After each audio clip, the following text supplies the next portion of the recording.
A pimp with a song in his heart. Is there any other kind? But can DJay get Whoop That Trick onto a demo tape for the world to hear? Today on Hip Hop Movie Club, Hustle and Flow. Welcome to Hip Hop Movie Club. This is a show for Gen X hip hop fans who want to relive the glory days and reconsider classic and modern hip hop films from a current day perspective. Together we'll explore some of the larger societal issues raised in these films. Whether you have seen or not seen Hustle and Flow before, we'll help you decide if you should take the time to watch it now. Either way, you'll be a smarter hip hop fan by the end of this episode. In the next 30 minutes or so, you'll get all this and more. We're three old heads who put their old heads together to vibe on these films for you. I'm Dino Wright, podcaster, filmmaker, longtime hip-hop fan, and I saw Tribe Called Quest for the first time at Lollapalooza in 1994, along with the Beastie Boys. I'm JB, 80s and 90s nostalgia junkie, longtime hip-hop fan, and I like to rap this refrain. It's the capital S-U-S impression double O-P, D-O-double-G-Y-D-O-double-G, you see? I'm Big DJay, long-time hip-hop fan, and one of my favorite MCs, Redman. Yes, Reggie Noble is from my ward in Newark, New Jersey. In this episode, we'll answer the question, just how hard is it out there for a pimp? Hustle and Flow is a 2005 musical drama about a Memphis hustler and pimp whose long-held desire to become a rapper is renewed. His internal struggles are on full display as he tries to add his flow to his tumultuous hustle game. All right, let's dig right into Hustle and Flow. First question I have is, do you guys think this is a believable story? What do you think, Boogie? Yeah, I mean, actually, I think it is. I mean, you have, somebody that's trying to make it and he's struggling, and he's a pimp and he also sells drugs at the same time. So, I mean, like he said, he can hustle anything. So, while he's trying to do both of those, I mean, he has an epiphany and he's like, oh, you know what? I think I can rap. I want to put that to rap. So, I think that being in the right place at the right time and being able to bring those people together, I think is pretty believable. I mean, like we've seen, drug dealers turn rappers all the time. And I mean, we've seen, pimps, I guess in short, turn to rappers as well. I mean, he just happens to do both. So I think in that sense, it's pretty, believable. What do you think, Donna, right? Hey, if successful crack dealers... if crack dealers can be successful rappers, why not a pimp? Ice-T was one, so there you go. I was going to say, there have been other instances of pimps that become rappers, or the two professions cross paths. When people talk about it, I don't know how true it is, but they like to think of themselves as pimps. Too Short was one as well. I don't know if he was traditionally really a pimp. There's mixed theories about that or not, but yeah, definitely a believable story. You got your grind, and the two can be somewhat related. So we want to transferable skills. Yeah, exactly. Do we want to address why Boogie is dressed like this? Because we were actually recording on Halloween night. That's great. And there you go. I love Halloween. It's a great time. He has an axe to grind. Nice. So the main character is DJay, played by Terrence Howard, who is the pimp who has hustle and adding the flow. What would you say was his most endearing quality? What made him who he was? Boogie, you want to kick us off on that one? Sure. DJay's persistent. I mean, the guy knows how to, quote unquote, hustle. He's a survivor. He knows how to go out there and make money. He knows how to make those ends meet by any means necessary. I mean, he's not necessarily a ruthless type guy, but he's pretty quick on his feet when it comes to being resourceful. I mean, he's got a bit of a heart too. You can see that he does have a bit of a heart. He's not a ruthless guy. Like he's not quote unquote a bad guy. I mean, he does some bad things, but he's not a bad guy. And for me, like he had the gift of gab. He's a leader. He was charismatic, and you could see the ladies kind of followed what he was. They kind of bought into what he was trying to do, and as he's trying to build his profession in the rap game, he had their loyalty. Again, the gift of gab. I love the little dialogue. This was one thing I really liked throughout the movie. Like, there were a lot of quotable pieces in here. Like, everybody got to have a dream. And even the soliloquy in the very beginning, comparing men to dogs, and not men but mankind, and it really was catchy. I really like that. Yeah. What are your thoughts there, Donna Wright? Yeah, he sort of had a heart of gold. He wasn't completely pure of heart, but I think most of the time his heart was in the right place. And he was really persistent. I mean, you can't really be a successful rapper without some persistence. So, again, transferable skills. That's true.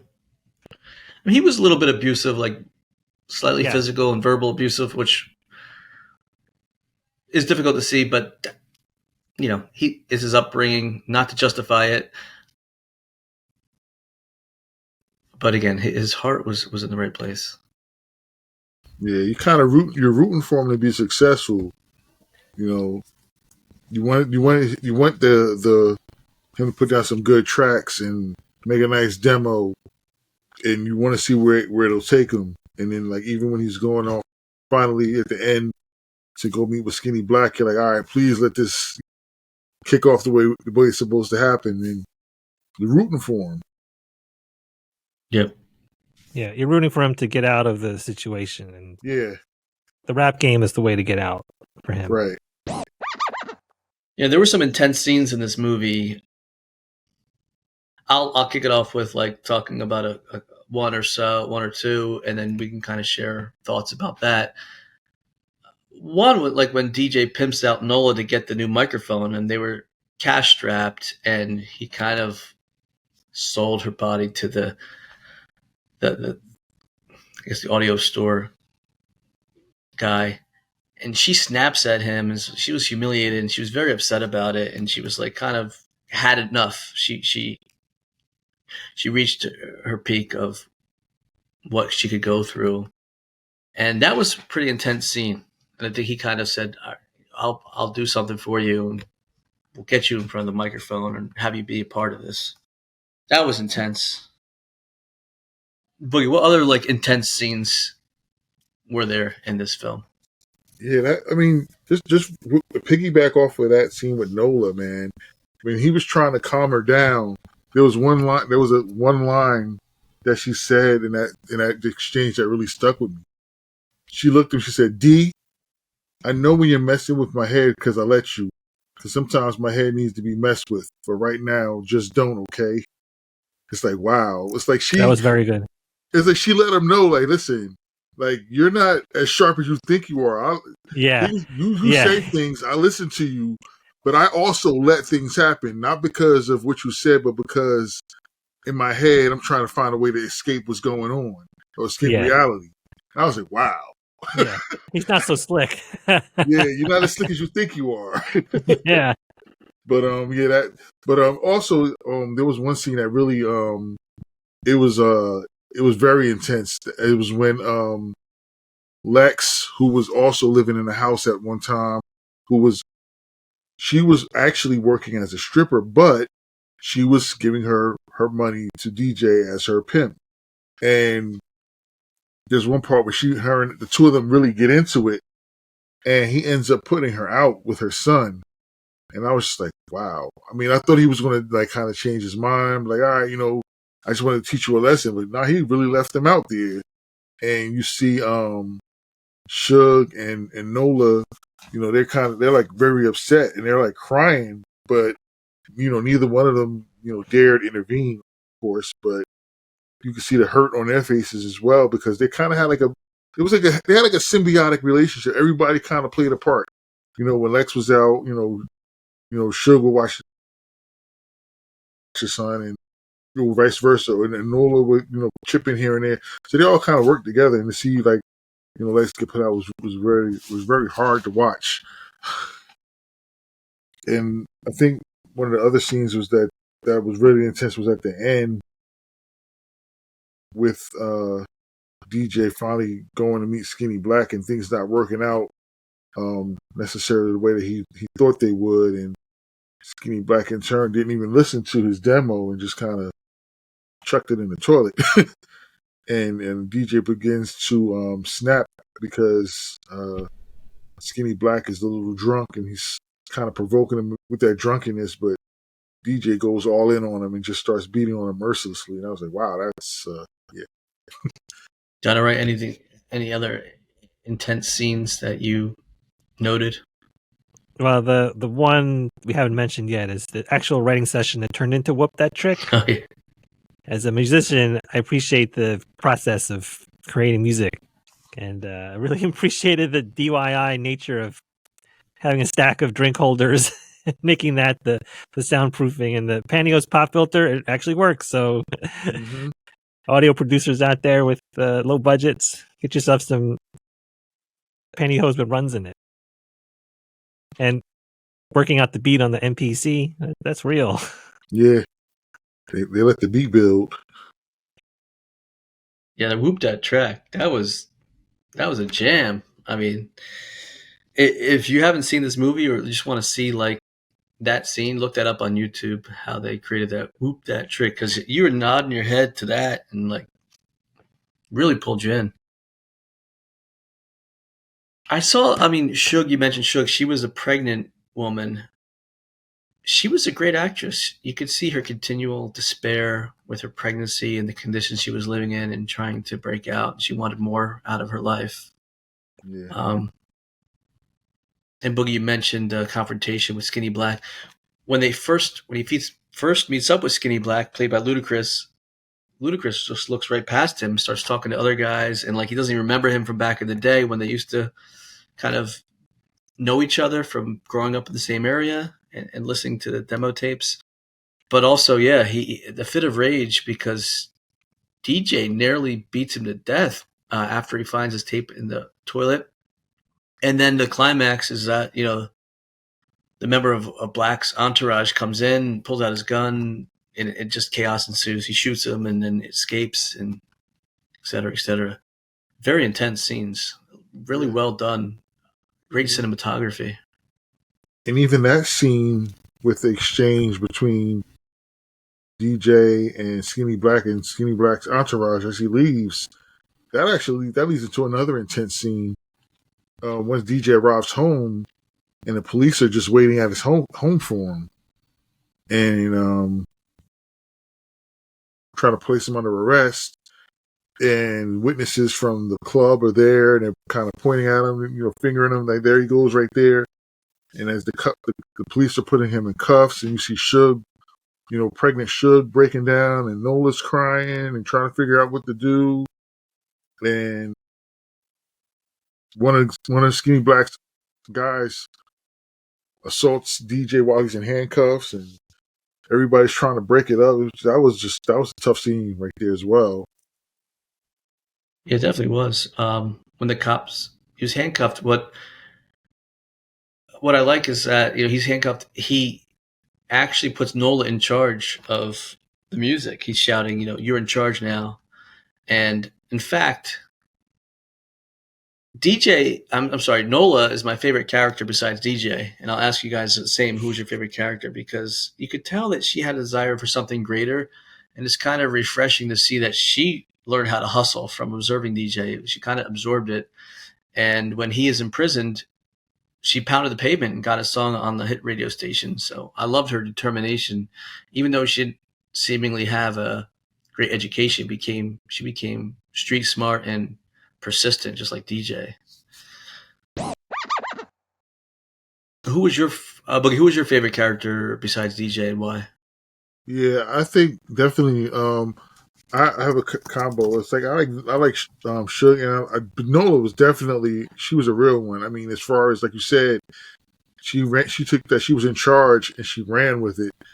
I mean, I love how Key goes to visit DJay, and he's kind of breaking it down for him. He's like, "Yo, man, she was, you know," he was telling him the story, but kind of breaking it down, and then showing the picture as she's getting out of the car and she's going into the radio station, and she's repeating that whole soliloquy with dog and man to the radio DJ, and then she comes out and she gets in the car, and then like a few minutes later, she turns on the radio, goes to the station, and then the DJ immediately is putting the song on. I was like, wow.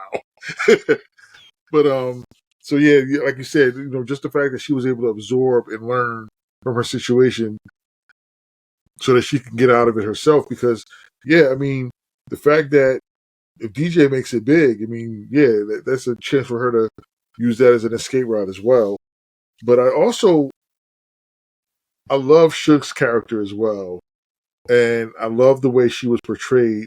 I mean, here you have, you know, she's pregnant. You could tell that she was also one of DJ's prostitutes, and they hit at the fact that a couple of times that she doesn't even know who the baby's father is. But you could also tell that her and DJ had a connection at some point. There is definitely a real connection between the two of them, and you see that come out in the end as DJ's getting ready to go off to meet Skinny Black. He immediately rushes back in, and he kisses her, and you could tell that there's real love and affection there. But I love the way when they sing "It's Hard Out There for a Pimp," I love the way she's trying to sing the chorus, and he's like, they tell her to push it out, push it, get it out, and then finally she throws some soul on it, and finally gets it out, and then her face, when they finally play it back, you see how her face just lights up. She's like, "Oh my God, that's me. I can't believe that's the way I sound." And then, you know, how she was even appreciative, like at the end, she's like, "You know, I really appreciate, you know, you putting me on your songs and letting me sing like that. Like, you didn't have to, but I really appreciated it." But it was something endearing about her character that I just really, really love. So yeah, I would definitely say those two. Played by the great Taraji P. Henson. Yes. Dynamite, did you have a favorite character besides DJ? Besides DJ, I enjoyed Shelby. Of course, the musician in me was like, yeah, I'm down with the musician. DJ Qualls is so good as Garth in Supernatural. one of the sort of side character demon hunters, but I enjoyed DJ Qualls in this as Shelby. The DJ Qualls, like a skinny, nerdy looking type fella, and yeah, he's got the skills DJing. I remember him vividly from the movie Road Trip, which was one of those, yes, I think, 90s comedies, just goofball comedies. And ironically, talk about hip hop, we're Hip Hop Movie Club. There's a memorable scene in that when he starts dancing to It's Tricky. So if you look up It's Tricky, DJ Qualls, and maybe we could put that in the show notes. It's pretty funny. This little skinny white dude, like stick skinny, like 90 pounds soaking wet. And he gets some street cred, so to speak, from busting out to It's Tricky by Run DMC. Yeah, I like in that movie how when they're all leaving the house, he's giving dap to everybody. Everybody knew him on the way out. Like, he was the skinniest dude. Everybody knew him. But I like him in that, and I also liked him in The New Guy too. That was a wacky movie, but he was funny in that. Yeah, so back in Hustle and Flow, it was funny when I think they were like smoking a joint or something, and he was cracking me up with it. The dialogue between these guys was pretty funny in this movie. Yeah, he got real deep. Yeah, yeah, that's right. I don't remember the exact quotes, but it was worth watching. That was funny. We didn't even touch on Key, the character Key, played by Anthony Anderson, who's been in a million things. So Yeah. he was kind of like a straight edge guy, and his wife's on the straight and narrow. But he had gone to school with DJay, but he was all about building up a studio, and they hooked up. So he was trying to balance, kind of navigating his time in the recording studio, having to deal with DJ and the prostitutes, and justifying that with his wife Yvette, who was really straight edge. Yeah. That was an interesting dynamic. She wasn't happy at all about that. Them hanging on the house with a bunch of prostitutes. I mean, justifiably so. I mean, granted, he wasn't even tempted in the least bit. He was all about just doing the music. It was all optics. The optics weren't working in his favor. Right. Yeah.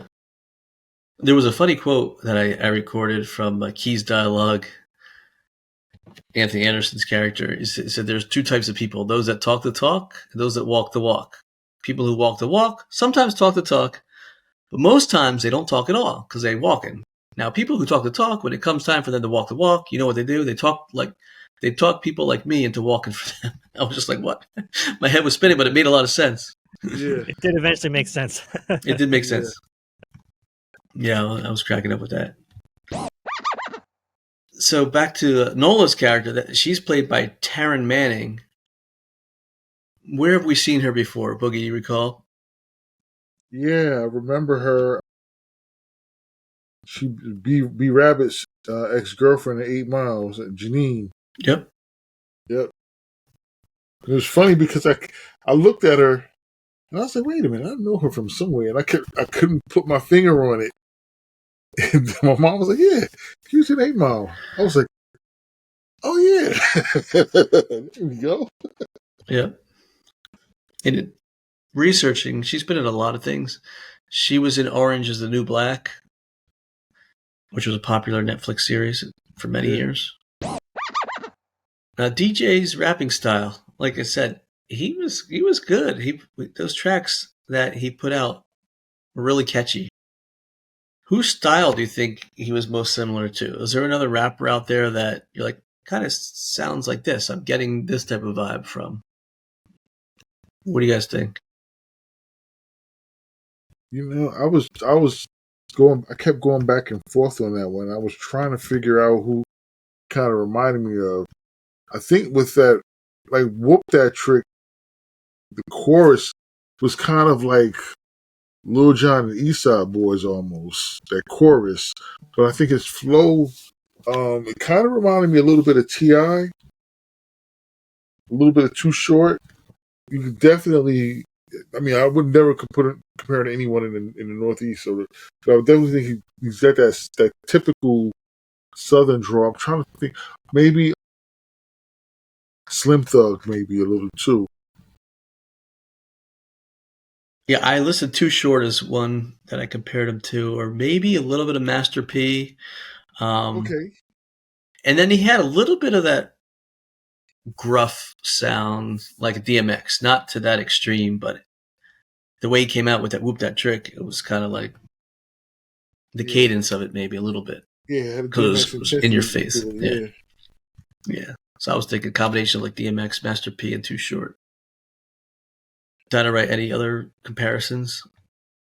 I agree totally on the Southern rapper thing. I think there's definitely some kind of Southern rapper like archetype.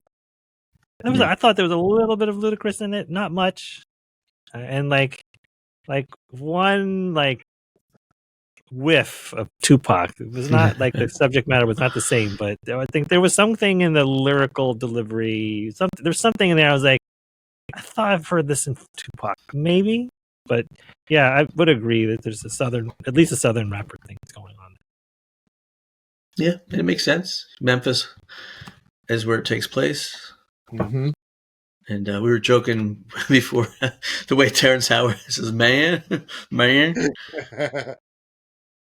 Stop playing, man. Stop playing, man. It was great. Every time he would say that, I was just chuckling to myself. Terrence Howard has had an interesting career. One of his first roles was in Dead Presidents, which we haven't even reviewed yet. Maybe we will add that to our list. He was in Mr. Holland's Opus, Crash, Ray with Jamie Foxx, and a ton of things. And then he was the Colonel James Rhodes in the first of the newer Iron Man movies from 2008 in the MCU. What were some of the other highlights from Terrence Howard's career? And any other comments on some of these roles? Yeah, I mean, I think he's a very versatile actor. I mean, the only thing that drives me crazy is when is the mane because he can't shake it. Other than that, I think he's a very good actor. I mean, like I love him in the Best Man movie franchise, Best Man Holiday, and the continuing series of Best Man Final Chapters. He is a very great actor. I mean, he gives you all the emotions. He'll make you crack up. He'll make you want to choke him. He gets real serious, and he shows that be loyal in those as well. And I think another role that I loved him in also was Pride. I can't remember the character name, but Pride is a story of a local swim team from Philadelphia. They start off in one of the recreation centers that they're supposed to close down, but he ends up taking to some of the local kids in the area and creating a swim team. And they actually go out and compete and become extremely successful. And it's a very good movie. And I think that his portrayal in that movie was excellent. That's one of my favorite movies. I watched that probably a couple times in the last few weeks. But yeah, I think he's a good actor. He's great. I mean, I don't quite know all of the ins and outs of what happened with him in that MCU deal, playing Rhodey Rhodes in the Iron Man and also the recurring movies. But yeah, that was a sucky move. Whatever happened on either end, because he could have delivered. I understand it was a money problem. Or wanted more money. Yeah, we discussed that. My son's huge into the MCU, and we're always like, man, this could have been Terrence Howard, but he was replaced by Don Cheadle in the sequels for Iron Man, and Don Cheadle is a great actor in his own right. Oh yeah, He became, Rhodey and then War Machine, and so many other roles. But yeah, it's interesting how that didn't pan out for Terrence Howard. But yeah, money is at the root of a lot of arguments or discussions here. But and we can't forget they spent all that time reunited with Taraji P. Henson in Empire, which I've never seen, but I understand it's great. Yeah. So yeah, he's 5 years, 5 seasons. Yes, he is.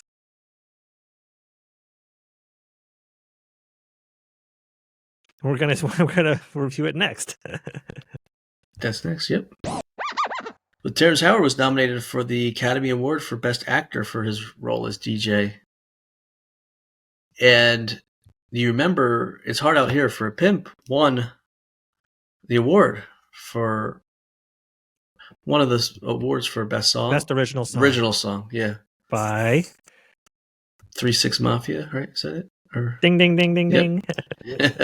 So let's talk about the soundtrack a little bit. The songs by Terrence Howard as DJay are on here, which is great. Hard Out Here for a Pimp. Who else appears on the soundtrack? Juvenile, E40, 8 Ball, T.I. that you mentioned. Yep. Crappy. Yep. Webby, Boozy Badass. Yeah. We got the We in Charge skit. and the bum guy skit. So Arnell was like the restaurant / club owner, played by Isaac Hayes, late Isaac Hayes. Yep. It's always good to see him on film. Absolutely. Yeah. True legend. Legend in the game. For sure. Yep. Yeah, who else? So we mentioned Ludacris plays Skinny Black. I just love the name Skinny Black. It's like, Yeah. let me give you adjectives to describe this guy. He's skinny and he's black. Nah. Done. Well, earlier, done. Did this precede the Fast and the Furious franchise? I'm not sure, but this was from 2005. I don't know when that started, but Nah, he was in Too Fast, Too Furious. okay. So he was in that one at least. Yeah. Okay. So yeah, Too Fast, Too Furious was 2003, Mhm. and this was 2005. So Gotcha. I mean, it's not the. We're up to what now? 56 of these Fast and Furious movies. There's at least 10. Basically got on the ground Yeah. floor. Mm-hmm. Yeah. I think another good song that I love though on this track was also done by DJay was that Hustle and Flow song. I like that one. I'm trying to think of the chorus, but Suge sang the chorus on that one as well. The one he had, that's the one where he had Nola kiss the mic before he performed it. When Yvette came over with the sandwiches. Yes. That song. Oh, I love that song too. It's mellow. I could ride. I could cruise in that song, listening to that song. Yeah, sadly, Isaac Hayes died a few years after this film. This film was from 2005. He died in 2008. Yeah. At age 65. Didn't realize he was gone that long. Yeah. Wow. He was the chef on South Park, too. And that's been around. Real resurgence. That was, right? He had a storied career in music and film, and he brought it back there. One of the greats right there. All right, you guys want to go around and do our ratings for the film, Hustle and Flow? All right. Yeah, Boogie, bring that funky flick back. Bring that funky flick back. Or leave it in the vault. Bring that funky flick back. Donna Ray? Bring that funky flick back. Myself? Whoop that trick. I mean, bring that funky flick back. This is very entertaining. Musical. It had drama, intensity, violence, music, hip hop. This checked all the boxes. Yeah. Bring it back. It's one you should see. This is definitely worth watching. Yep.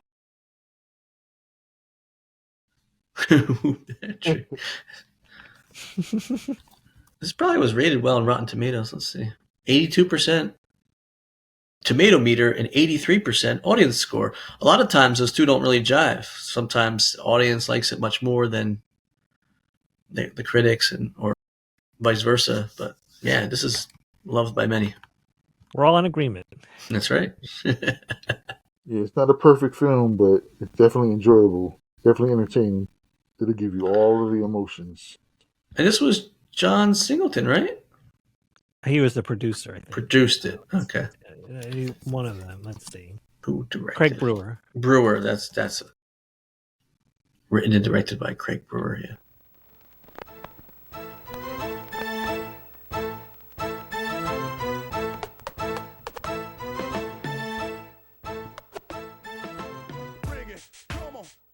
Hip Hop Movie Club is produced by your HHMCs, JB, Boogie, and Dino Wright. Theme music by Boogie. Check us out on Facebook and Instagram at Hip Hop Movie Club.